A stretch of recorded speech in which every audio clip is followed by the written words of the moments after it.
ಇವತ್ತು ಬೆಳಗ್ಗೆ ನಮ್ಮ ಕಿತ್ತೂರು ಪೊಲೀಸ್ ಠಾಣಾ ವ್ಯಾಪ್ತಿಯಲ್ಲಿ ನಮ್ಮ ಪೊಲೀಸರು ಆತ್ಮರಕ್ಷಣೆಗಾಗಿ ಗಾಳಿಯಲ್ಲಿ ಗುಂಡಾರಿಸಿ ಆಮೇಲೆ ಆರೋಪಿ ನಮ್ಮ ಪೊಲೀಸರ ಮೇಲೆ ಅಟ್ಯಾಕ್ ಮಾಡಿರ್ತಕ್ಕಂಥ ಸಂದರ್ಭದಲ್ಲಿ ತಮ್ಮ ಆತ್ಮರಕ್ಷಣೆಗಾಗಿ ಮತ್ತೊಂದು ಸುತ್ತಿನ ಗುಂಡನ್ನು ಆರೋಪಿತರ ಮೇಲೆ ಹಾರಿಸಬೇಕಂತ ಸಂದರ್ಭ ಬಂತು.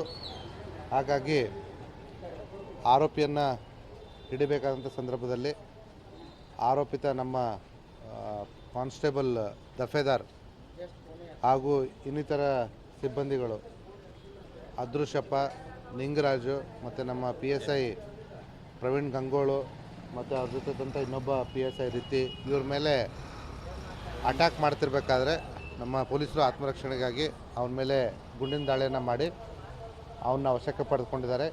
ಈಗಾಗಲೇ ನಮ್ಮ ಗಾಯಗೊಂಡಿರ್ತಕ್ಕಂಥ ಪೊಲೀಸರು ಮತ್ತು ಆರೋಪಿತನನ್ನು ನಾವು ಹೆಚ್ಚಿನ ಚಿಕಿತ್ಸೆಗೆ ಜಿಲ್ಲಾ ಆಸ್ಪತ್ರೆ ಅಂತ ಬಿಮ್ಸ್ಗೆ ಸೇರಿಸಿದ್ದೀವಿ. ಈ ಆರೋಪಿತ ಕಳೆದ ವಾರ ಒಂದು ತಂಡವನ್ನು ಕಟ್ಟಿಕೊಂಡು ನಮ್ಮ ಕಿತ್ತೂರು ಪೊಲೀಸ್ ಠಾಣಾ ವ್ಯಾಪ್ತಿಯ MK ಹುಬ್ಳಿಯಲ್ಲಿ ಒಂದು ಚೈನ್ ಸ್ನ್ಯಾಚಿಂಗ್ ಮಾಡಿದರು. ಆವತ್ತಿನ ದಿನದಿಂದ ಈ ಆರೋಪಿತರು ಯಾರಿದ್ದಾರೆ ಅವ್ರನ್ನ ಪತ್ತೆ ಹಚ್ಚಲಿಕ್ಕೆ ನಮ್ಮ DSP ಬೈಲೊಂಗಲ್ ವೀರಯ್ಯ, ಕಿತ್ತೂರು CPI ಶಿವಾನಂದ್ ಮತ್ತು ಅವರು ಕಿತ್ತೂರು PSI ಪ್ರವೀಣ್ ಗಂಗೋಳು ಇವ್ರ ತಂಡದವರು ಸತತವಾಗಿ ಪ್ರಯತ್ನ ಮಾಡ್ತಾಯಿದ್ರು. ಇವ್ರ ತಂಡದ ಜೊತೆ ಪಕ್ಕದ ನೇಸರ್ಗಿ ಠಾಣೆ ರೀತಿಯವರು ಕೂಡ ಕೆಲಸ ಮಾಡ್ತಾಯಿದ್ರು.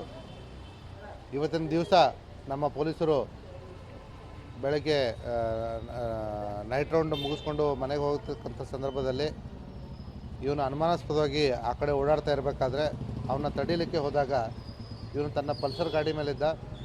ಅವನು ತಪ್ಪಿಸ್ಕೊಂಡು ಓಡೋಗೋಕ್ಕೆ ಪ್ರಯತ್ನ ಪಟ್ಟ.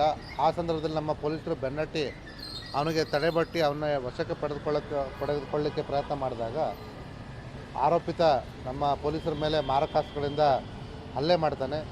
ಆ ಸಂದರ್ಭದಲ್ಲಿ ಆತ್ಮರಕ್ಷಣೆಗೋಸ್ಕರ ನಮ್ಮ ಪೊಲೀಸರು ಅವನ ಮೇಲೆ ಗುಂಡು ಹಾರಿಸಿ ಅವನ್ನ ವಶಕ್ಕೆ ಪಡೆದುಕೊಂಡಿದ್ದಾರೆ. ಈತ ಕುಖ್ಯಾತ ದರೋಡೆಕೋರನಾಗಿದ್ದು ಇಲ್ಲಿವರೆಗೂ ಅವನ ಮೇಲೆ 4 ದರೋಡೆ ಪ್ರಕರಣಗಳಿದ್ದಾವೆ. ಒಂದು ಸುಲಿಗೆ ಪ್ರಕರಣ ಇದೆ, ಒಂದು ಗ್ಯಾಂಗ್ ರೇಪ್ ಪ್ರಕರಣ ಇದೆ, ಇದ್ರ ಜೊತೆಗೆ ಒಂದು ಆರ್ಮ್ಸ್ ಆ್ಯಕ್ಟ್ ಪ್ರಕರಣ ಕೂಡ ಇದೆ. ಈಗಾಗಲೇ ಇವನ ಮೇಲೆ 5 NBW ಇದ್ದರೂ ಕೂಡ ಇವನು ಕೋರ್ಟಿಗೆ ಹಾಜರಾಗದೆ ತಪ್ಪಿಸ್ಕೊಂಡು ಓಡಾಡ್ತಾ ಇದ್ದ. ಮತ್ತು ನಮ್ಮ ಪೊಲೀಸರು ಕೂಡ ಇವನ NBW ಇರೋದನ್ನು ಎಕ್ಸಿಕ್ಯೂಟ್ ಮಾಡಲಿಕ್ಕೆ ಹುಡುಕಾಡ್ತಾಯಿದ್ರು. ಆದರೆ ಇತ್ತೀಚಿನ ದಿನಗಳಲ್ಲಿ ನಮ್ಮ ಜಿಲ್ಲೆಯಲ್ಲಿ ಆಗಿರ್ತಕ್ಕಂಥ ಹಲವಾರು ಚೈನ್ ಸ್ನ್ಯಾಚಿಂಗ್ ಪ್ರಕರಣಗಳಲ್ಲಿ ಇವನು ಮತ್ತು ಇವನ ತಂಡದಲ್ಲಿರೋದು ನಮಗೆ ಮೇಲ್ನೋಟಕ್ಕೆ ತನಿಖೆಯಲ್ಲಿ ಗೊತ್ತಾಗಿದೆ.